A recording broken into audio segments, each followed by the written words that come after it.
নগদের সেই বিখ্যাত ফোন, নগদের বিজ্ঞাপন যেটা সাকিব আল হাসান করেছে। হ্যাঁ জি, তিনবার ফেলতে হয়েছে। না, কাজের জন্য কাজ। মেলবোর্নে গিয়ে নগদ বলেছে যদি নষ্ট হয় কিনে দিবে, নষ্ট হয়নি। ভাইয়া মেলবোর্নে গিয়ে কতগুলো প্রেমের অফার পেয়েছেন? উনি তো অভিনেতা না, উনি নাম্বার 1 ক্রিকেটার।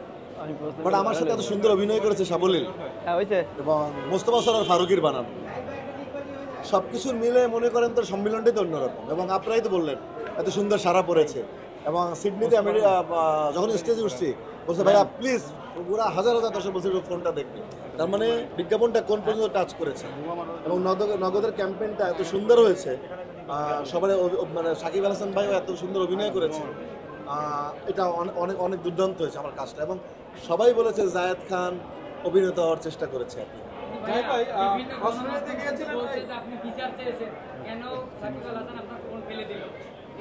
এটা তো কারিশমা ছিল, এটা একটা ধরনের বিজ্ঞাপনের তো অনেক কৌশল হয় না, এটা আমার বিজ্ঞাপনটাকে আপনাদেরকে আকর্ষিত করার জন্য একটা কৌশল মাত্র।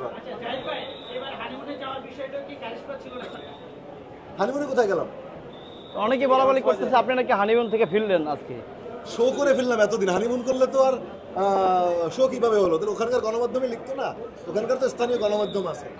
আমার লাইফটা এরকম, কেউ একজন আমাকে লিখছে কোন নায়িকা নাকি ইন্টারভিউতে বলছে জায়েদ খানের জীবন সবচেয়ে সুখের জীবন। আমি এই জীবনটাকে আমি উপভোগ করছি। লাইফ ইজ লাইক দ্যাট, এখনই সময় উপভোগ করার। এরপরে লন্ডন যাচ্ছি, কানাডা যাচ্ছি, আমেরিকা যাচ্ছি, ট্যুর চলছে।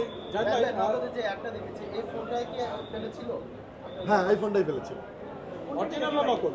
অরিজিনালই তো, অরিজিনাল আবার নকল দিয়ে হয় না। সেই ফোনটা আছে?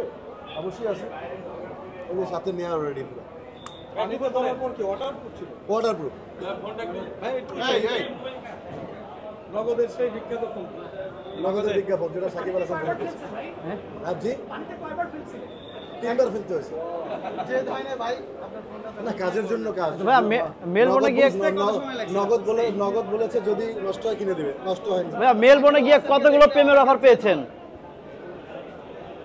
সবগুলো বললে তো বিদেশে গেলে অন্য কেউ দিবে না, এগুলো গোপন। তবে অনেক কতগুলো প্রেমের অফার পেয়েছেন? এটা নারী ভক্ত যে এত বেশি বাড়ছে সেটা আপনাদের কারণে, এটা বুঝতে পেরেছি। মেলবোর্ন আর সিডনি গিয়ে প্রচুর মেয়ে দর্শক। একটা স্পেশাল ভক্তের একটা স্মৃতি বলেন যে খুব আন্তরিক ছিল আপনার প্রতি এবং এখনো মনে পড়ে। একটা মেয়ে এডিলেড থেকে চলে আসছে, এডিলেড হচ্ছে আরেকটা স্টেট, সেখান থেকে সে আমার জন্য ছবি বানিয়ে আমার অটোগ্রাফ সহ সেখানে চলে এসছে এবং সে পুরো অনুষ্ঠানটা উপভোগ করছে। এবং যতক্ষণ পর্যন্ত না আমি সে গ্রিন রুমে আমার আসছে দেখা করতে পারছি, ততক্ষণ পর্যন্ত সে লাইন থেকে সরেনি, এতবার সরিয়ে এসেছে, সরেনি। এবং স্পেশাল দর্শক, সে আমার সমস্ত ছবির নাম, ফোনের নাম, আমার কি কি ছবি, আমার কবে আসছি সব মুখস্থ করে। এই দুর্বল টিমের সাথে খেলে যদি জিততে পারে তাহলে একটা মনোবল বাড়বে, সেইটা হয়তো বা তারা চেষ্টা করছে, প্র্যাকটিসে রাখলো আর কি। বাংলাদেশকে নিয়ে প্রত্যাশা করা ভুল হয়, এমনভাবে হারে কষ্ট লাগে। আশা করি ভালো করবে। আমরা বীরের জাতি, আপনারা দেখেছেন না, আমি 2 শোতেই পতাকা উঁচিয়ে ধরেছি শুধুমাত্র বাংলাদেশকে দেখানোর জন্য যে আমরা বাংলাদেশের বুকে বাংলাদেশকে রিপ্রেজেন্ট করি। আশা করি লাল সবুজের পতাকা ওনারা তুলে ধরবেন। পলিটিক্স বাদ দিয়ে সর্বোচ্চ খেলার চেষ্টা করেন। টিমের মধ্যে পলিটিক্স অলরেডি ঢুকে গেলে কিছু দেখে এত খেলোয়াড়দের মধ্যে এত ছন্দমত খেলার। আশা করি কে শুনে আমি সাকিব আল হাসানকে তো বলি নাই, আমি ওভারঅল ম্যানেজমেন্টকে বলেছি, যারা টিম সিলেক্টর, টিম ম্যানেজমেন্ট, আমি তাদেরকে বলেছি টিমের মধ্যে সমন্বয় করে সবাইকে নিয়ে একত্রিত করে দেশের স্বার্থে বেশ খেলাটা যেন সবাই খেলে। আমার সেই প্রত্যাশা থাকবে। Thank you.